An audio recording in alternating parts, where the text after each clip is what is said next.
கிறிஸ்துவுக்குள் பிரியமான சகோதர சகோதரிகளே, உங்கள் யாவரையும் இயேசு கிறிஸ்துவின் இனிதான நாமத்தினாலே வாழ்த்தி வரவேற்கிறேன். தேவனுடைய வார்த்தை சொல்லுகிறது, சத்தியத்தையும் அறிவீர்கள், சத்தியம் உங்களை விடுதலையாக்கும் என்று சொல்லுகிறது. இன்றைய சிந்தனைக்கு எடுத்துக்கொண்ட வேத வசனம் ஏசாயா 54:13-14. உன் பிள்ளைகள் எல்லாரும் கர்த்தரால் போதிக்கப்பட்டிருப்பார்கள். உன் பிள்ளைகளுடைய சமாதானம் பெரிதாயிருக்கும். நீதியினால் ஸ்திரப்பட்டிருப்பாய், கொடுமைக்கு தூரமாவாய், பயமில்லாதிருப்பாய், திகிலுக்கு தூரமாவாய், அது உன்னை அணுகுவது இல்லை. நீதியினால் ஸ்திரப்பட்டிருப்பாய், கொடுமைக்கு தூரமாவாய், பயமில்லாதிருப்பாய், திகிலுக்கு தூரமாவாய், அது உன்னை அணுகுவது இல்லை. இந்த புதிய உடன்படிக்கையே எதுல உருவாக்கப்பட்டிருக்கு அப்படின்னா நீதியினால் உருவாக்கப்பட்டிருக்கு. நீதியினால் ஸ்திரப்படுத்தப்பட்டிருப்பாய். இந்த நீதியில யார் பலப்படுத்தப்பட்டிருக்கிறாங்களோ அவங்கதான் கொடுமைக்கு தூரமாவார்கள், அவங்கதான் பயம் இல்லாதிருப்பார்கள், அவங்கதான் திகிலுக்கு தூரமாவார்கள், அது அவர்களை அணுகுவது இல்லை. ஒரு சின்ன உதாரணம் சொல்றேன். இயேசு கிறிஸ்து இந்த பூமியில இருக்கும்போது ஒரு நோயை பார்த்து அவர் பரிதாபப்பட்டாரா, இல்ல அதுல அவர் விசுவாசத்தோடு அவர் விடுதலையை கொடுத்தாரா? விசுவாசத்தோடு விடுதலையை கொடுத்தாரு. அங்க லாசரு மரிச்சு 4 நாள் ஆயிரும். மரியாள் சொல்வாங்க, அவன் மரிச்சு 4 நாள் ஆயிட்டே, நாருமே அப்படின்னு சொல்றாங்க. அதுக்கு அவர் என்ன பதில் சொல்றாரு? நீ விசுவாசித்தால் தேவனுடைய மகிமையை காண்பாய். அவருக்கு அங்க ஏன் அந்த உணர்வு வரல? இந்த இடத்துல அற்புதம் நிகழலன்னு சொன்னா இத்தனை யூதர்கள் சூழ்ந்து இருக்கிறாங்களே, அங்க என்ன ஆகும் அப்படிங்கிற பயம் ஏன் அவருக்கு வரல? அவர் யார் என்பதை அவர் அறிந்திருந்தார். அந்த நீதியானது அந்த தைரியத்தை என்ன செய்யும்? கொடுக்கும். நீங்க கேட்கலாம், அவர் கடவுள் அப்படி போய் நின்னாரு நீங்க சொல்லலாம். நமக்கு என்ன கொடுக்கப்பட்டிருக்கு தெரியுமா? கிறிஸ்துவே நமக்கு நீதியாக இருக்கிறார். ஹல்லேலூயா, பிரைஸ் தி லார்ட். அந்த இயல்பு நமக்கு என்ன செய்யப்பட்டிருக்கு? கொடுக்கப்பட்டிருக்கு. யாரு ஒருத்தங்க இந்த தேவனுடைய நீதியை நீங்க புரிஞ்சுக்கிறீங்களோ, இதை நான் சம்பாதித்து பெறுகிறது இல்ல, நான் புதிய சிருஷ்டியாக மாறும் போது நான் அந்த நீதியோடவே என்ன செய்யப்பட்டிருக்கிறேன்? உருவாக்கப்பட்டிருக்கிறேன். 1 பேதுரு 1:23. அழிவுள்ள வித்தினாலே அல்ல, என்றென்றைக்கும் நிற்கிறதும் ஜீவனுள்ளதுமான தேவ வசனமாகிய அழிவில்லாத வித்தினாலே மறுபடியும் ஜெனிப்பிக்கப்பட்டிருக்கிறீர்களே. அழிவுள்ள வித்தினாலே அல்ல, என்றென்றைக்கும் நிற்கிறதும் ஜீவனுள்ளதுமான தேவ வசனமாகிய அழிவில்லாத வித்தினாலே மறுபடியும் ஜெனிப்பிக்கப்பட்டிருக்கிறீர்களே. ஒரு புளிப்புள்ள ஒரு மாங்கொட்டைய விதைக்க போடுறீங்க, மாம்பழம் என்ன சுவையோட வெளியில வரும்? புளிப்போட தான் வரும். வேப்பங்கொட்டையை விதைக்க போடுறோம், அந்த வேப்பங்கொட்டை என்ன இயல்போட வரும்? கசப்போட வரும். நாம புதுப்பிக்கப்பட்டிருக்கிறது அழிவில்லாத தேவ வித்தினால் புதுப்பிக்கப்பட்டிருக்கிறோம். அப்ப நமக்குள்ள இருக்கிறது என்ன இயல்பு இருக்கும்? தேவ வித்துக்கு என்ன இயல்பு இருந்ததோ, கிறிஸ்துவுக்கு என்ன நீதி இருந்ததோ அதே நீதி, கிறிஸ்துவுக்கு என்ன ஞானம் இருந்ததோ அதே ஞானம், கிறிஸ்துவுக்கு என்ன பரிசுத்தம் இருந்ததோ அதே பரிசுத்தம். அதனாலதான் வசனம் சொல்லுது, கிறிஸ்துவே நமக்கு நீதியும் ஞானமும் மீட்பும் பரிசுத்தமும் ஆனார். உங்களுக்கு இதுக்கு ஆதாரம் காமிக்கிறேன். எபிரேயர் 10:10. இயேசு கிறிஸ்துவினுடைய சரீரம் ஒரே தரம் பலியிடப்பட்டதினாலே அந்த சித்தத்தின்படி நாம் பரிசுத்தமாக்கப்பட்டிருக்கிறோம்.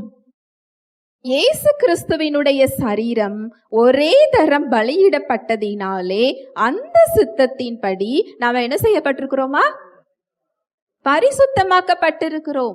நம்ம சிந்தனையில இல்ல, நம்ம சரீரத்துல இல்ல, எங்க? ஆவியில. ஆவியில யாரோட பரிசுத்தத்தை பெற்றிருக்கிறோம் தெரியுமா? கிறிஸ்துவின் பரிசுத்தத்தை நாம பெற்றிருக்கிறோம். தேவ பரிசுத்தத்தை என்ன செஞ்சிருக்கிறோம்? பெற்றிருக்கிறோம். இதை நீங்க உங்க சிந்தனையில அறியும் பொழுதுதான் உங்க சரீரத்துல அந்த பரிசுத்தம் வெளிப்படும். இந்த உள்ள பரிசுத்தத்தை உங்களுக்கு வெளியில கொடுக்கிறதுக்கு தான் ஆவியானவர் உங்களுக்குள் இருக்கிறார். ஹல்லேலூயா, பிரைஸ் தி லார்ட். உங்க ஆவியில உங்களுக்கு என்னெல்லாம் கொடுத்திருக்கிறாரோ, இந்த புதிய சிருஷ்டியில உங்களுக்கு என்னெல்லாம் கொடுக்கப்பட்டிருக்கிறதோ, அந்த தேவ வித்தினால உருவாக்கப்பட்ட அந்த ஆவியில என்ன இயல்பு கொடுக்கப்பட்டிருக்குதோ, என்ன வல்லமை கொடுக்கப்பட்டிருக்கோ, என்ன வாழ்வு கொடுக்கப்பட்டிருக்கிறதோ, அதை உங்களுக்கு கற்றுக் கொடுத்து, அதை உங்க சிந்தனைகளுக்கு கொடுத்து, அதை மறுரூபமாக்கி உங்க வாழ்க்கையில வெளிப்படுத்துறதற்காக அந்த உயிர் தெள பண்ணின அதே ஆவியானவர் உங்களுக்குள்ள என்ன செஞ்சுட்டு இருக்கிறார். ஹல்லேலூயா, பிரைஸ் தி லார்ட். ஆனா நாம என்ன கேட்டுக்கிட்டு இருக்கிறோம்? பரிசுத்தத்தை கேட்டுக்கிட்டு இருக்கிறோம். அந்த பரிசுத்தம் எனக்கு என்ன செய்யப்பட்டிருக்கு? கொடுக்கப்பட்டாச்சு. இந்த நீதிய என் செயல்கள்ல சம்பாதிச்சு தேடுறோம். நான் எவ்வளவு நேரம் ஜெபிக்கணும், எவ்வளவு நேரம் நான் நல்ல செயல் செய்யணும். தயவு செஞ்சு இதெல்லாம் தவறுன்னு நான் சொல்லல. அது நல்ல செயல்கள் தான், அது நாம செய்யதான் செய்யணும். ஆனா அது நம்ம பலத்துல இல்ல, அவரோடு இணைந்திருக்கிறதினால் வரக்கூடிய கனிகள் அதெல்லாம்.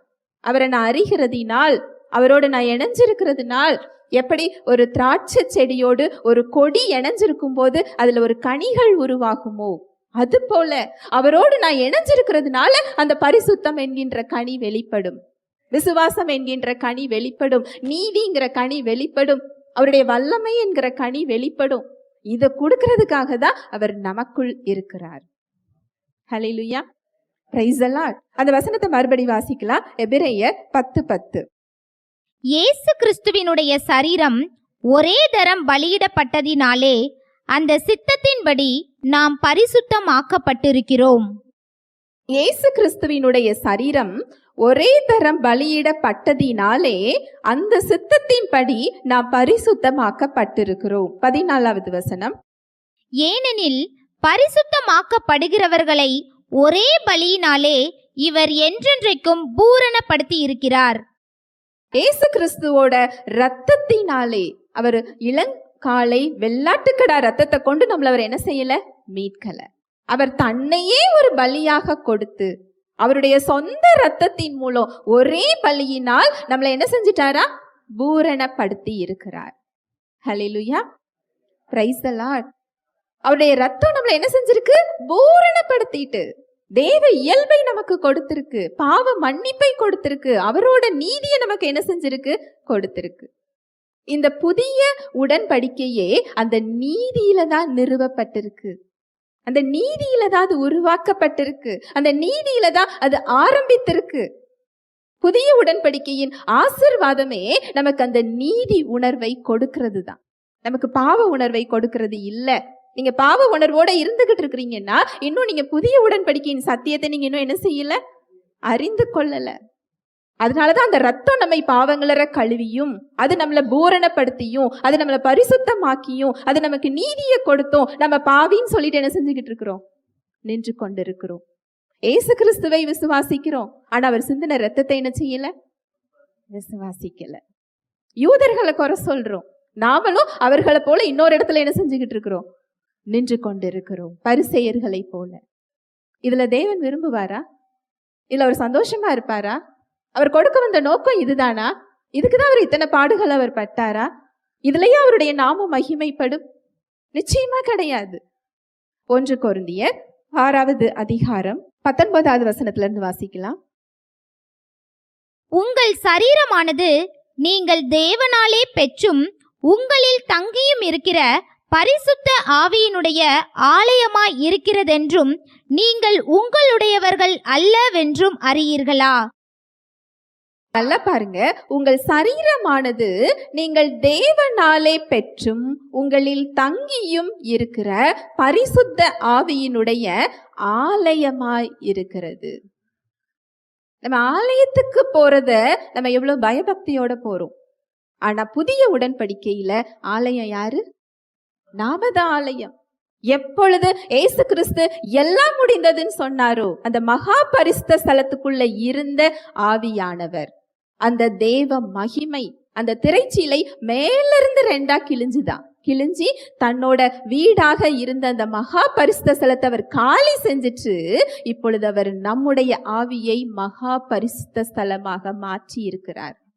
ஹல்லேலூயா, பிரைஸ் தி லார்ட். புதிய உடன்படிக்கையில ஆலயம்ங்கிறது யார்தான் ஆலயம்? நாம தான் ஆலயம். அவருடைய பிரசன்னம் வேற எங்கேயோ இருக்குன்னு நினைச்சீங்கன்னு சொன்னா உங்களுக்கு உள்ள அவர் இருக்கிறத உங்களால என்ன செய்ய முடியாது? விசுவாசிக்க முடியாது. உங்களுக்குள்ள அவர் இருக்கிறார். அவருடைய பரிசுத்தம் உங்களுக்குள்ள இருக்கு. அவருடைய நீதி எனக்கு கொடுக்கப்பட்டிருக்கு. எனக்குள்ள அவர் இருக்கிறார். அவர் தங்கி இருக்கிற ஆலயமாக நான் இருக்கிறேன். நீங்க நடக்கும்போது உங்க மூலமாக அவர் நடக்கிறார். நீங்க பார்க்கும் பொழுது உங்கள் மூலமாக அவர் பார்க்கிறார். நீங்க கரங்கள் நீட்டும் போது உங்கள் மூலமாக அவர் கரத்தை நீட்டுகிறார். நீங்க பேசும் பொழுது உங்க வார்த்தைகளின் மூலமாக அவர் வெளிப்படுகிறார். ஆனா நம்ம என்ன வார்த்தையை பேசுறோம்? நீங்க அவர் வார்த்தையை பேசினாதான் அவர் வெளிப்பட முடியும். நீங்க உலகத்தின் வார்த்தையையோ பார்க்கிறதையோ நீங்க மரணத்தையோ பேசுனீங்கன்னா ஆவியானவர் துக்கப்பட்டு கொண்டிருக்கிறாருன்னு வசனம் சொல்லுது. அப்ப எத்தனை இடத்துல அவரை நம்ம துக்கப்படுத்தி கொண்டு இருக்கிறோம்? ஹல்லேலூயா, பிரைஸ் தி லார்ட். பரிசுத்த ஆவியானவர் தாமே தேவ வார்த்தையோடு கூட உங்கள் யாவரோடும் இடைப்பட்டார் என்பதை விசுவாசிக்கிறேன். தேவ வார்த்தையில் சொல்லப்பட்ட சத்தியத்தின்படி சிந்திக்க, செயல்பட இன்று நாம் தீர்மானம் எடுப்போம். தேவனுடைய கிருபையும் சமாதானமும் உங்கள் அனைவரோடும் கூட என்றைக்கும் இருப்பதாக. ஆமேன்.